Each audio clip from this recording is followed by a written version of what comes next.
O ministro Alexandre de Moraes, ele determinou hoje a prisão domiciliar do ex-presidente Jair Bolsonaro. Apoiadores do ex-presidente estão agora na esplanada dos ministérios. Nossa repórter Luciana Amaral, os detalhes com ela ao vivo de Brasília. Boa noite, Luciana. Oi, William, muito boa noite a você, a todos que nos acompanham aqui no WW. A segurança na esplanada dos ministérios, inclusive, já foi reforçada pela Polícia Militar. No momento, eu estou aqui em frente ao condomínio da casa de Jair Bolsonaro. A movimentação aqui está tranquila, mas esses manifestantes não descartam passar também por aqui. Aqui mesmo, a gente já pôde ouvir motoristas passando, cada um de um lado, criticando e elogiando essa decisão de Moraes de hoje. A defesa de Jair Bolsonaro alega ter sido surpreendida, pois não enxerga qualquer descumprimento de medida cautelar. Os advogados falam que, por exemplo, a fala dele, apoiadores em Copacabana ontem, não pode ser vista também como um ato criminoso e afirmam que vão recorrer, então, dessa prisão domiciliar. Aliados de Bolsonaro afirmam que o Brasil, então, vive uma ditadura, um estado de exceção, criticam a prisão sem ter um julgamento ainda concluído. O presidente do PL, Valdemar da Costa Neto, partido do Bolsonaro, disse que a ordem de prisão soou como uma vontade de calar a população, ainda que a medida só acirra ainda mais os ânimos e passa de novo um sentimento de exagero no inquérito, ainda mais antes de qualquer condenação. O PL fala em perseguição, em violência política e agora se reuniu hoje à noite aqui em Brasília numa reunião de emergência. Quem se manifestou num apoio ao Bolsonaro foi o governador de São Paulo, Tarcísio de Freitas, ele que é tido como um dos presidenciáveis no lugar de Bolsonaro, já que Bolsonaro está inelegível. Agora, a expectativa é que realmente a atuação de Eduardo Bolsonaro, também de Paulo Figueiredo nos Estados Unidos, se intensifique. A Casa Branca já foi avisada da prisão de Jair Bolsonaro. O Planalto, é claro, teme os impactos negativos no tarifaço, nas negociações para reduzir os danos também. A avaliação é de que a prisão pode e deve complicar ainda mais as tentativas de diálogo com o governo americano. O governo americano, inclusive, também acabou de se manifestar sobre a prisão domiciliar. Pelas redes sociais, o governo dos Estados Unidos disse que Moraes é um violador dos direitos humanos sancionado pelos Estados Unidos e que continua a usar as instituições para silenciar a oposição, ameaçar a democracia. Pede para que deixem Bolsonaro falar. Dizem ainda que os Estados Unidos condenam, então, claro, a ordem de Moraes e a avaliação deles e que eles responsabilizarão os Estados Unidos, todos aqueles que auxiliarem e incentivarem a conduta sancionada. Portanto, então, para alguns, isso pode ser lido como mais uma perspectiva de mais sanções, mais restrições, mais penalizações. No Senado Federal, cresce ainda mais a pressão em cima do presidente da Casa, Davi Alcolumbre, para que ele paute pelo menos um dos 28 pedidos de impeachment contra Moraes protocolados até o momento. A oposição, inclusive, pretende apresentar mais um pedido ainda nesta semana. Mas, até o momento, Davi Alcolumbre não dá sinal nenhum de que vai ceder a essa pressão. Por outro lado, aliados do presidente Lula comemoram a decisão, dizem que essa prisão domiciliar reforça a democracia aqui no Brasil e, ao mesmo tempo, avaliam que a prisão era previsível e que Bolsonaro provocou o Supremo Tribunal Federal. Agora, vamos entender, então, melhor essa decisão de hoje de Alexandre de Moraes na reportagem que preparamos. Vamos conferir. Alexandre de Moraes afirma que Jair Bolsonaro tem descumprido as medidas cautelares de forma reiterada, entre elas a proibição do uso de redes sociais, inclusive por meio de terceiros. O estopim para a decisão foi a postagem do filho Flávio, mostrando a participação virtual de Bolsonaro na manifestação realizada em Copacabana neste último domingo. Jair Bolsonaro também apareceu em ligação com o deputado Nicolas Ferreira na manifestação de São Paulo. O ministro do Supremo afirma que Bolsonaro agiu de forma intencional. O ex-presidente agora tem de ficar em casa e não pode receber visitas, a não ser dos próprios advogados e de pessoas autorizadas pelo STF. Jair Bolsonaro também fica proibido de usar o celular, diretamente ou por meio de outras pessoas. A Polícia Federal apreendeu os telefones dele logo depois da ordem de prisão domiciliar. Se qualquer uma das medidas cautelares for violada, o ministro avisou que vai decretar a prisão preventiva do ex-presidente. É uma covardia o que ele faz com um ex-presidente da República que nunca se negou a cumprir suas decisões judiciais, compareceu ao longo de todas essas dezenas de processos que foram abertos contra ele, basicamente por Alexandre de Moraes. Ele jamais poderia estar julgando o presidente Bolsonaro, porque ele claramente é um inimigo público do presidente Bolsonaro. Agora é uma prisão domiciliar preventiva, mas o que nós, como os brasileiros que defendem a democracia, querem é o julgamento definitivo do Bolsonaro. E depois do julgamento, por toda a trama golpista, pela Operação Punhal Verde e Amarelo, de assassinato do Lula, Alexandre de Moraes, Alckmin, que a gente quer que ele seja julgado e condenado e vá pagar a sua pena na cadeia. Há evidentemente, começando por você, André Marcílio, há evidentemente uma série de aspectos para a gente examinar. Eu vou separá-los um pouquinho. Eles estão evidentemente ligados um ao outro, tem um aspecto político mais abrangente, mas eu vou começar pelos aspectos jurídicos mais focados. Como se entende e como se justifica a decretação dessa prisão domiciliar, André Marcílio? Olha, Vac, é difícil a gente entender, né? Já estava difícil a gente entender a primeira decisão do Moraes decretando as medidas cautelares. Agora, o descumprimento fica também difícil de se entender, em continuidade ao que nós tínhamos antes. Veja, o próprio Moraes havia dito que ele não estava impedido de se manifestar, que ele não estava impedido de dar entrevistas e nem pronunciamentos públicos. Ele apenas estava, depois de alguns reiterados esclarecimentos necessários, o Moraes disse que ele estava apenas impedido, terceiros estariam impedidos de divulgar em redes sociais esses pronunciamentos, com a intenção de, como se fosse uma milícia digital, palavras do Moraes, esses terceiros instigariam a ilícitos usando as falas do Bolsonaro. Agora, é difícil, então, pensar que o Nicolas, ao segurar o telefone e com o Bolsonaro dizendo "Oi, Copacabana", ou até mesmo o filho dele publicando nas suas redes sociais uma mensagem até, enfim, de afeto ou qualquer coisa, ou mencionando o pai, podemos considerar essas pessoas milícias digitais, ou que essas pessoas estariam instigando a qualquer ilícito ao agir dessa forma. E o Bolsonaro mesmo não pode ser. A nossa própria Constituição, no artigo 5º, é clara ao dizer que uma pessoa não pode ser prejudicada pelo ato de um terceiro, senão nós todos estaríamos sempre em reiterada insegurança jurídica. Então é muito difícil entender que isso é o descumprimento. Agora, ainda que isso fosse um descumprimento, seria descumprimento de uma cautelar inconstitucional, que é aquela que impediria ele de se manifestar. Enfim, censura prévia é você justamente ser impedido de se manifestar no futuro, porque você impede a manifestação lícita e ilícita, impede tudo, e, portanto, censura a pessoa.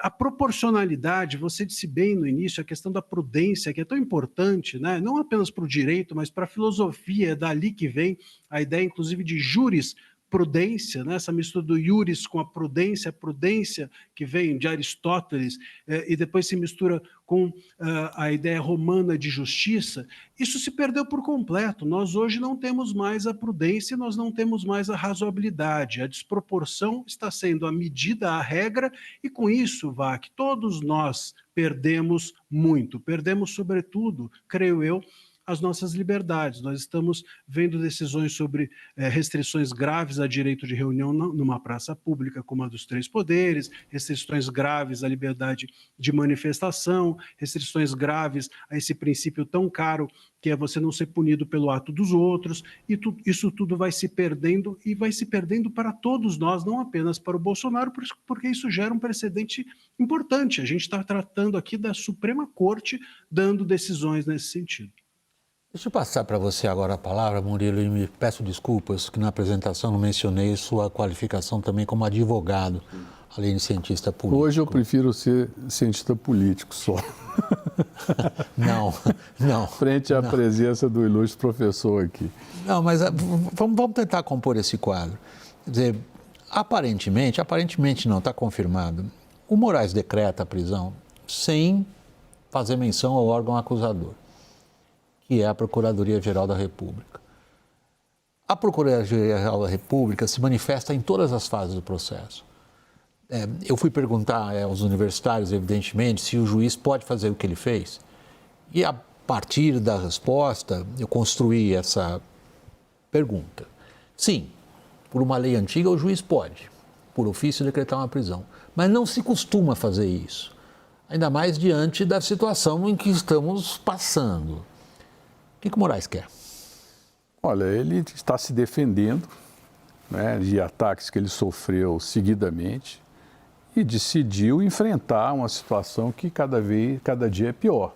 Então há uma dobrada de aposta clara, com consequências políticas sérias, tanto para ele quanto no âmbito da diplomacia. Principalmente a mensagem do governo americano é muito clara em dizer que não tolerará esses ataques à liberdade de expressão e acusa essa prisão, essa detenção em casa, prisão domiciliar, como ilegal. Então, politicamente, é um processo muito complicado, muito complexo. Agora, hoje, apesar do silêncio de muitos do Supremo, ele tem apoio majoritário do Supremo e tem apoio do governo. Agora, sem dúvida, não era o momento para se escalar. E acho também que, considerando os antecedentes das decisões do Alexandre de Moraes, provavelmente era um momento também de prudência e contenção por parte do Bolsonaro. Quer dizer, o que houve ali, eu não quero entrar no mérito constitucional, no mérito jurídico, mas no mérito político há uma briga, que é política também. Ela é jurídica, mas ela é política. O julgamento a respeito de uma tentativa de golpe. Então, a política está completamente entranhada nessa decisão. E acho que ele responde politicamente. E num dia até complicado, porque houve também a tornozeleira do senador Marcos Duval. Quer dizer, então isso tudo gera um caldo de cultura, ou um caldo na política, de muita tensão e de desdobramentos imprevisíveis. Agora, onde ele quer chegar, é claro, ele está...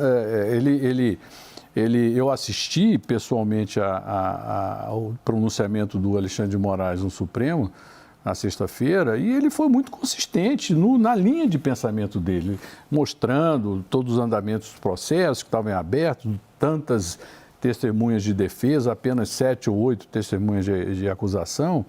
Enfim, então ele quer seguir na sua linha e colocar em votação o que ele pensa dentro do tribunal a respeito do Bolsonaro e da tentativa de golpe. Daniel, independentemente do peso que as decisões tomadas na Casa Branca têm em relação ao nosso processo político doméstico, parece ser razoavelmente consenso em Brasília que as vozes dentro do Supremo, dentro do Congresso, que acham que a temperatura estava muito alta, começaram a ser ouvidas. Agora, tchau, né? Totalmente, William. Tudo caminhava aqui para um início de semestre legislativo, inclusive bastante morno, com um centrão na linha do peçam para me acompanhar no funeral, mas não me peçam para cair junto no buraco. Uma tentativa de agenda comum com uma oposição bastante isolada. Agora, tirando todo o mise-en-scène que a gente viu político no fim da tarde, início desta noite, A pergunta que se fazia, Noves fora, oposição condenando, fazendo reunião de emergência, governo e PT celebrando a decisão, a grande pergunta que se fazia é, precisa disso? Há 1 mês, 2 meses do julgamento que vai dar uma sentença definitiva? A decisão de Alexandre de Moraes não permite uma vitimização, uma martirização de Jair Bolsonaro? E aí me permita trazer um pouco aqui para reflexão, William, você que é um bom germanófilo, entenderá isso mais do que ninguém. O conceito de democracia defensiva foi muito difundido na Alemanha pós-guerra. Agora, o conceito envolve você praticar decisões judiciais ou leis que busquem proteger instituições democráticas num momento de extrema vulnerabilidade, e o Supremo pode achar que é o caso, mas se o Supremo acha que é o caso e age politicamente para defender a democracia, então ele precisa agir politicamente por inteiro e não pela metade, porque as decisões que está tomando agora, inclusive a de hoje, geram reações políticas que podem trazer, inclusive, armadilhas para a democracia. É uma boa tese essa tua, Daniel, porque se alguém estudou direito constitucional na Alemanha foi o Gilmar Mendes em Bonn. Ele conhece o conceito de democracia defensiva, mas eu não sei se o Alexandre de Moraes conhece, ou o que ele entende por democracia defensiva. Deixa eu passar agora para um ponto que a gente já abordou em várias das entrevistas, começando pela nota do Departamento de Estado e pela reportagem da nossa Luciana Lorival. Havia 2 possibilidades até o fim de semana. Uma, o governo americano, com aquele programa de ação que você detalhou aqui em várias edições nos últimos dias, pararia se o Brasil não fizesse nada. Uhum. Vai parar?